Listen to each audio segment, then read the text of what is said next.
Iran যুক্তরাষ্ট্র যুদ্ধ উত্তেজনা, বাবেল মান্দব বন্ধের হুমকি এবং ইসরায়েলের আকাশে কাকের রহস্য। আমেরিকা কি পরাজয় মেনে নিল, নাকি এটা ডোনাল্ড ট্রাম্পের নতুন কোনো রণকৌশল?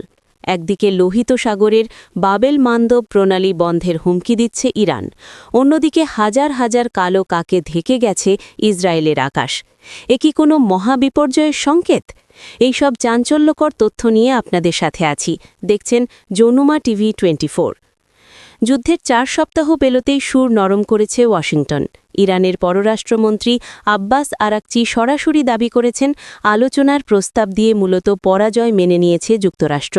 তিনি স্পষ্ট জানিয়ে দিয়েছেন, যুদ্ধ কখন থামবে তা ঠিক করবে তেহরান, ওয়াশিংটন নয়।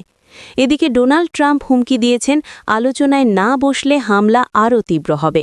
কিন্তু ইরান যেন অটল পাহাড়, ট্রাম্পের হুমকিকে তারা পাত্তাই দিচ্ছে না। বিশ্লেষকরা বলছেন, ইরান এখন 5টি কঠিন শর্ত দিচ্ছে, যা না মানলে তারা যুদ্ধ থামাবে না। হরমুজ প্রণালী তো আগেই নিয়ন্ত্রিত, এবার ইরান হুমকি দিয়েছে লোহিত সাগরের প্রবেশদ্বার বাবেল মান্দব বন্ধ করে দেওয়ার। যদি এটি ঘটে, তবে অচল হয়ে পড়বে গোটা বিশ্বের অর্থনীতি। ইউরোপে শুরু হবে চরম জ্বালানি সংকট। মজার ব্যাপার হলো, ইরান জানিয়েছে বাংলাদেশ, ভারত, চীন ও রাশিয়ার মতো বন্ধু দেশগুলোর জাহাজ চলাচলে কোনো বাধা দেওয়া হবে না। অর্থাৎ মিত্রদের জন্য পথ খোলা রেখে শত্রুদের ভাতে মারার পরিকল্পনা করছে তেহরান। অর্থনৈতিক সংকটে থাকা পাকিস্তান এখন এই যুদ্ধের প্রধান মধ্যস্থতাকারী। ওয়াশিংটন আর তেহরানের মধ্যে সেতুর কাজ করছে তারা। কিন্তু প্রশ্ন হলো, ট্রাম্প কেন আলোচনার জন্য এত মরিয়া?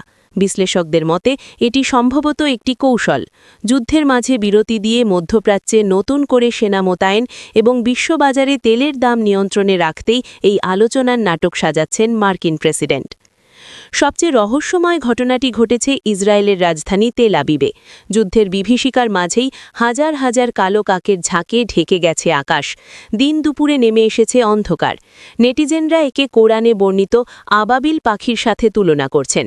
অনেকেই ভাবছেন এটি কোনো ভয়াবহ মহামারী বা বড় কোনো দুর্যোগের পূর্বাভাস। বিজ্ঞান বলছে এটি পাখিদের স্বাভাবিক অভিবাসন বা মারমারেশন। কিন্তু ইসরায়েলিদের মনে এখন অজানা আতঙ্ক। এ কি অশুভ কোনো সংকেত? মধ্যপ্রাচ্যের এই আগুন কি বিশ্বযুদ্ধের দিকে মোড় নেবে, নাকি আলোচনার মাধ্যমেই মিটবে এই সংকট? আপনার মতামত কমেন্ট বক্সে জানান। আর দেশের এবং বিদেশের সব চাঞ্চল্যকর খবর সবার আগে পেতে যমুনা টিভি 24 সাবস্ক্রাইব করে আমাদের সাথেই থাকুন। ধন্যবাদ।